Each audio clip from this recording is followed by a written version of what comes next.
Hey guys, it's Lex at LexReads, and today I'm recommending 5 of my favorite dystopians for you to read if you also like dystopians. Let's just get on into it. The first book that I'm going to recommend, I don't know where my copy is, so I'm going to just shove up a picture. It's a modern classic. That's The Handmaid's Tale by Margaret Atwood.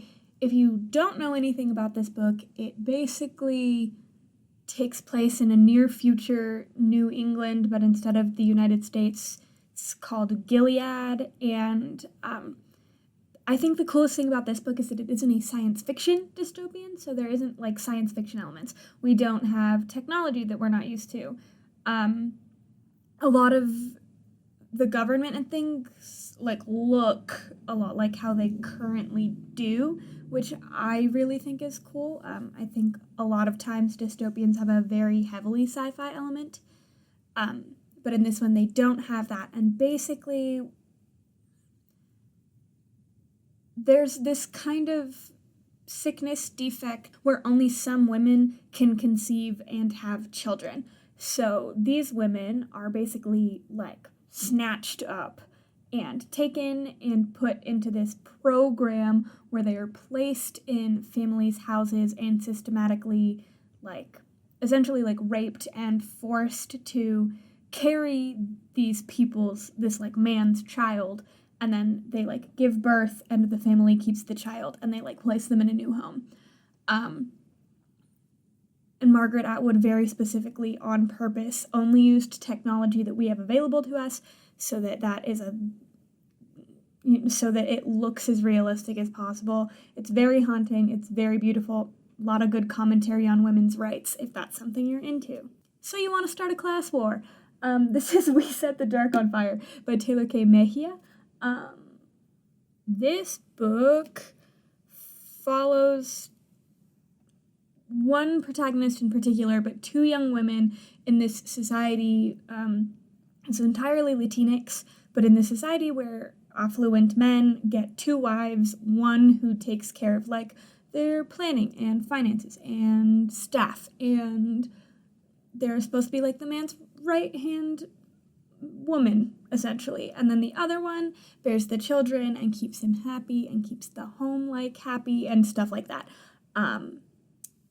But there's class war elements, there's espionage, it's queer, we got some female love and female in there, and it's great. It's my favorite book I've read so far in 2019, so if that sounds at all like something you're interested in, I highly recommend you pick this up. The diversity, the inclusion, the writing style, the story, all phenomenal. You should read it. Okay, next I'm going to talk about 2 series written by the same author and I've talked about both of these series before. I also don't know exactly where those books are. I haven't found a way to keep my books in this house now that I no longer have my shelving back at school. So that's still a work in progress. Sometimes I misplace books.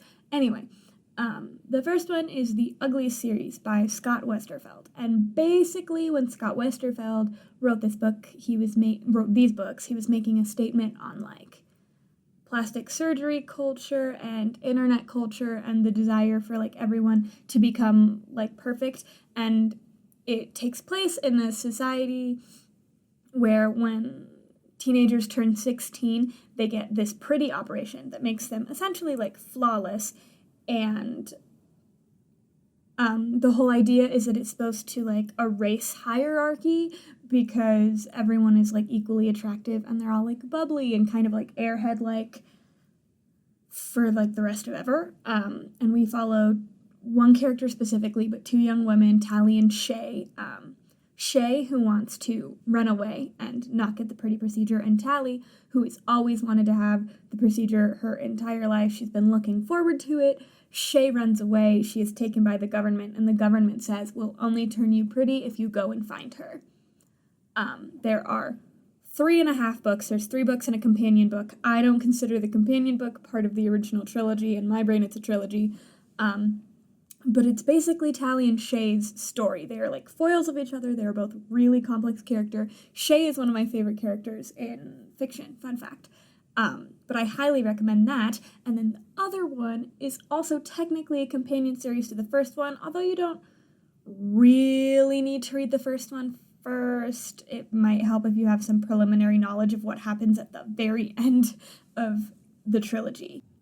And in this one, we follow one female primarily, and her name is Frey, but there's also her twin, Raphia. And this is in the aftermath of the first series, like some years later, watching like the power struggle and how the government has changed since the ending of the previous trilogy.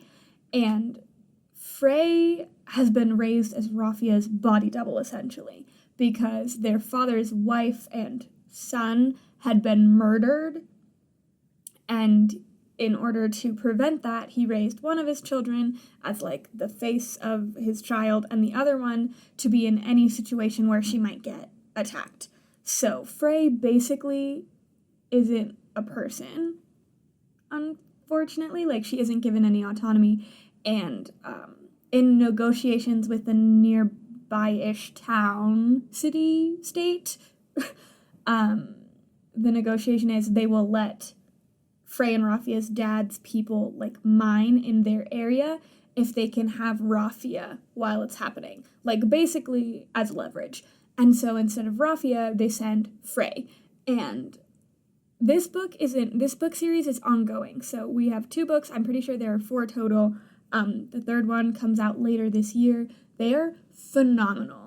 I arguably like these ones even more than I like the first series, which is wild because I love the original series. The original series is actually the series that made me fall in love with dystopians in general.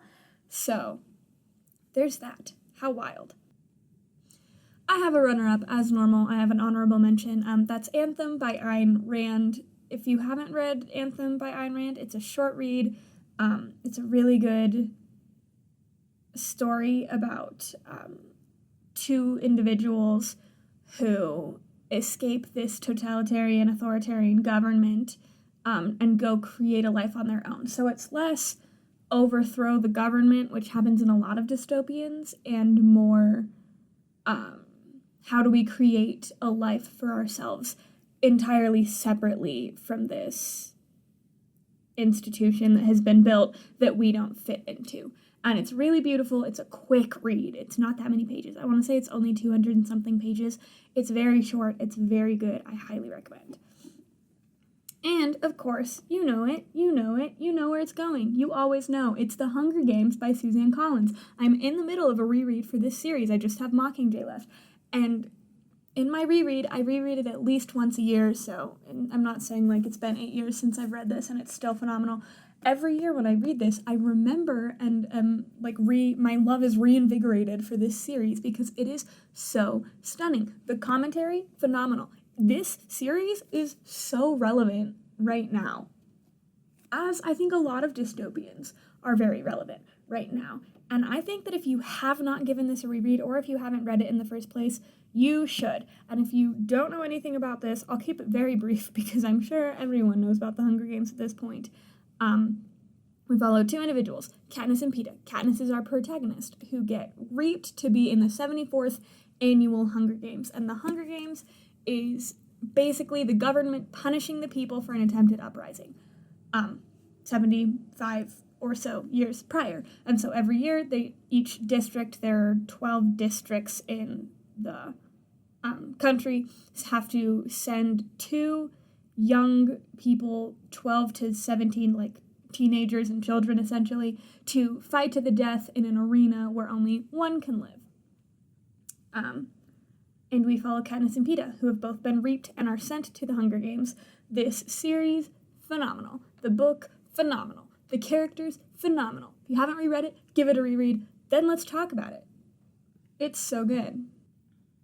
Yeah, thank you guys for hanging out with me. Dystopians, arguably one of my favorite, it might be my favorite genre. It really might be. I love dystopian novels. I love the commentary on current governments. I love the futuristic elements of sci-fi elements where we look at like where our government could go. I just think it's interesting, and I think it's fascinating, and I think it's cool. So if you are at all like me, or you want to dip your toe into dystopian, these books are for you, and you should check them out. They're so, so good. Thank you for hanging out with me. I'm sorry this video is a little bit late. I'm sorry Saturday's video wasn't on Saturday and it was Sunday at like 3 in the morning. I've been having some issues the last couple days. We're fixing it. Hopefully we will be back on trend for the rest of the month.